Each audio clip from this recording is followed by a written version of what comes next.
دھتا ہے، دھتا یہ فارسی کا لفظ ہے لیکن آپ کو لگتا ہے ہندی جیسا کچھ یا سنسکرت جیسا.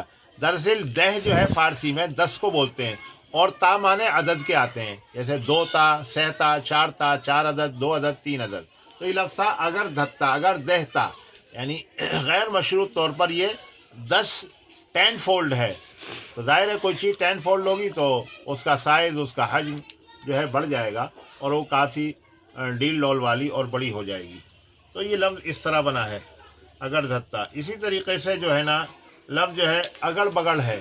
اگڑ بگڑ کا جو لفظ جو ہے وہ کس طرح بنا؟ اگڑ بگڑ کے معنی بے ترتیب، anything in disorder, کوئی بھی چیز جو بے ترتیب ہوتی ہے اسے اگڑ بگڑ بولتے ہیں، اگڑم بگڑم بھی کہہ دیتے ہیں.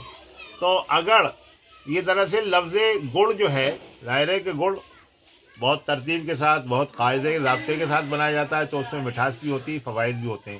تو یہ گڑ کی نفی لفظ ہے اگڑ، یعنی گڑ نہیں، مطلب یہ ہے یہ بے ترتیب ہے. گڑ تو ترتیب کے ساتھ، اور جو گڑ سازی کا جو فن ہے ان کی رعایت کرتے ہوئے، ان ضابطوں کی رعایت کرتے ہوئے گڑ کو بنایا جاتا ہے. لیکن یہ چیز گڑ نہیں ہے، اگڑ گڑ نہیں ہے، یعنی اگڑ ہے، بے ترتیب ہے. تو اسی طریقے سے بگڑ با معنی میں ماں کے ہے، یعنی بے گڑ والا ہے، یعنی بے ترتیب والا ہے، ترتیب نہیں ہے. تو اگڑ بگڑ کے لیے جو ہے نا بغیر ترتیب کے، با معنی میں بدون کے ہے، با معنی میں بدون کے ہے، اگڑ بگڑ بغیر ترتیب کے ہے. ایک اور لفظ جو ہے ملاحظہ فرمائے، لفظ اگھن.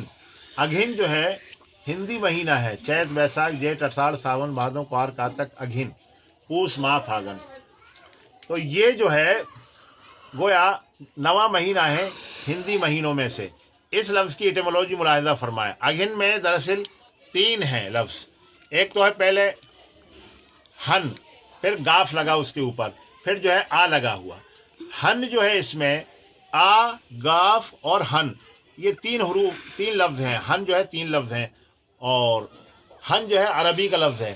ہن کے معنی عربی میں شرمگاہ کے آتے ہیں. علماء حضرات اور عالم دا اور عربی داں حضرات اس سے وقوعی واقف ہیں. اور جب اس کے اندر گاف لگا تو اس کے معنی مطابقت کے، مماثلت کے آ گئے، یعنی سملرٹی کے. مطلب یہ ہے گھن، یعنی گھن. گھن جو ہے، نفرت جو ہے، ڈسگسٹنگ جو ہے، وہ واقعی ہن جو ہے اس کے مطابق ہے. چونکہ شرمگاہ کو دیکھ کر نفرت ہوتی ہے، شرمگاہ کے کو دیکھ کر بعض اوق حضرات جو ہیں، بعض اوق جن کے جو ذوق سلیم جن کا زندہ ہے، ان کو شرمگاہ دیکھ کر نفرت ہوتی ہے. اور بلکہ شرمگاہ دیکھنے سے حدیث پاک میں صلی اللہ علیہ وسلم میں ارشاد فرمایا گیا کہ شرمگاہ کو دیکھنے سے حافظہ کمزور ہوتا ہے، اور یادداشت انسان کی کمزور ہوتی ہے، میموری گھٹتی ہے، قوت حافظہ اس سے متاثر ہوتی ہے. لہذا شرمگاہ کو پخانہ پیشاب کے وقت جو ہے کبھی بھی نہ دیکھا جائے.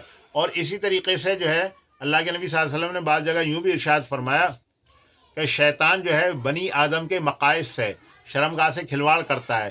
یعنی اس کی صورت یہ ہوتی ہے کہ کوئی انسان پیشاب پخانہ کر رہا ہے تو شیطان جو ہے راہگیر سے کہتا ہے، یعنی اس کے دماغ میں یہ بات ڈالتا ہے کہ دیکھ کیسا وہ پیشاب کر رہا ہے، کیسا پخانہ کر رہا ہے، تو اس کے پیشاب اور پخانے کے مقامات کو دیکھنے کی کوشش کرتا ہے. بہرحال ہن جو ہے شرمگاہ کو بولتے ہیں، اور گاف جو ہے مطابقت کے معنی میں ہے، یعنی گھن. یعنی ہن جو ہے اس کے مطابق، یعنی شرمگاہ اس کے مطابق ہے کہ اس سے گھن آتی ہے اس کے دیکھنے سے، اور نقصانات آپ کے سامنے بتا دی گئی. تو اس کے اوپر لفظ داخل ہوا ہے کس کا؟ آ، نفی کا، جو سنسکرت یا ہندی کا لفظ ہے. یعنی یہ گھن نہیں ہے، گھن نہیں ہے، قابل نفرت نہیں ہے. مہینہ ہے اگھن، اگھن یا اگھن بولیے، سمجھے، یعنی نفرت کے قابل نہیں ہے، یہ مہینہ ہے اگھن کا. تو گویا اس میں 3 حروف ہیں، 3 الفاظ ہیں. ایک تو ہن ہے عربی کا، اور گاف جو ہے گان سے فارسی کا لیا گیا، اور الف جو ہے اس میں نفی کا، ہندی یا سنسکرت کا کہہ لیجئے، وہ اس میں داخل ہوا ہے. تو اس طرح یہ لفظ ہندی کے 9ویں مہینے کا وجود میں آیا، اگھن. محترم بزرگوں اور دوستو، یہ تحقیقات آپ حضرات کے سامنے پیش کی جا رہی ہیں. ہند اور جن ملکوں میں جہاں بھی اردو بولی جا رہی ہے، ہندوستان پاکستان کی سطح پر یہ پہلی تحقیقات ہیں. ان کی قدر کریں اور اہل علم تک ان کو پہنچائیں. السلام علیکم ورحمۃ اللہ.